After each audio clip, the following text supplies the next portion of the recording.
Donald Trump has explicitly threatened Iran with war unless Tehran comes to the table and hammers out a new agreement on nuclear weapons with Washington.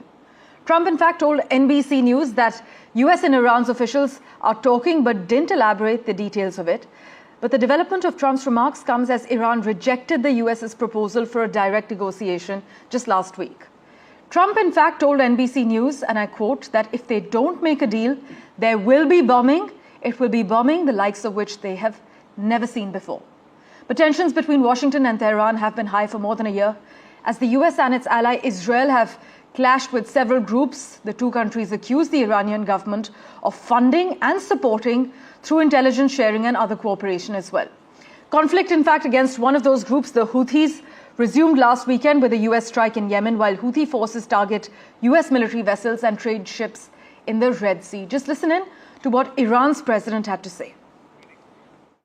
جوابی هم که مقام معظم رهبری در رابطه با نامه‌ای که ترامپ فرستاده برادر ما دکتر عراقچی اونو به کشور عمان رسوندن و به دست رابط آمریکایی رسیده و در اونجا هم مذاکره به طور مستقیم رد شده، اما مذاکره به طور غیر مستقیم همیشه ایران در اون رابطه بوده و الان هم مقام معظم رهبری تاکید فرمودن که مذاکره غیر مستقیم همچنان میتونه ادامه داشته باشه. ما از مذاکره نه تنها پرهیز نمی کنیم بلکه اون بدعهدی هاست که برای ما مشکل ایجاد کرده تا کنون باید ثابت بکنن که میتونن اعتماد رو در رابطه با تصمیمات ایجاد بکنن که امیدوارم اینم شکل بگیره. And for further clarity, we have with us live from Washington, D.C., Raymon Vickery joining us on NDTV. As always, sir, thank you so much for making time for us. President Trump has warned of bombing if Iran doesn't engage in direct nuclear talks. How credible would you say this threat is? And many warn with Trump, you actually never really know. Well, thanks very much for having me, and good morning. I think it's a serious situation. Everybody knows you can't take President Trump at his word. To some extent, this is reminiscent of what happened with Kim Jong-un in North Korea during his first administration. You may recall threats about, I have a bigger button than he does, talking about a nuclear war.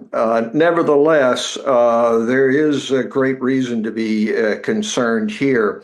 There are signs that the snapback provisions, if you will, of the agreement reached in 2015 would impose more sanctions internationally on Iran. And in February, President Trump signed a memorandum trying to drive oil exports to zero.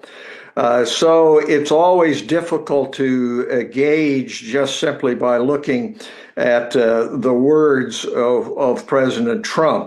I think it is important that he has mentioned in the same breath with bombing the secondary tariffs, if you will. Greater tariff seems to be the sledgehammer approach diplomatically that President Trump thinks will solve everything. So it's a difficult situation, but peace must be waged just like war, and one would hope that great democracies like India, others very much interested, will serve to moderate this situation.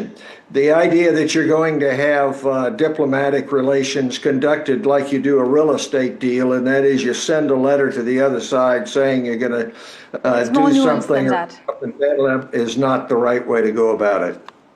As always, sir, thank you so much for joining us with your views. We will, of course, revert to you for regular updates.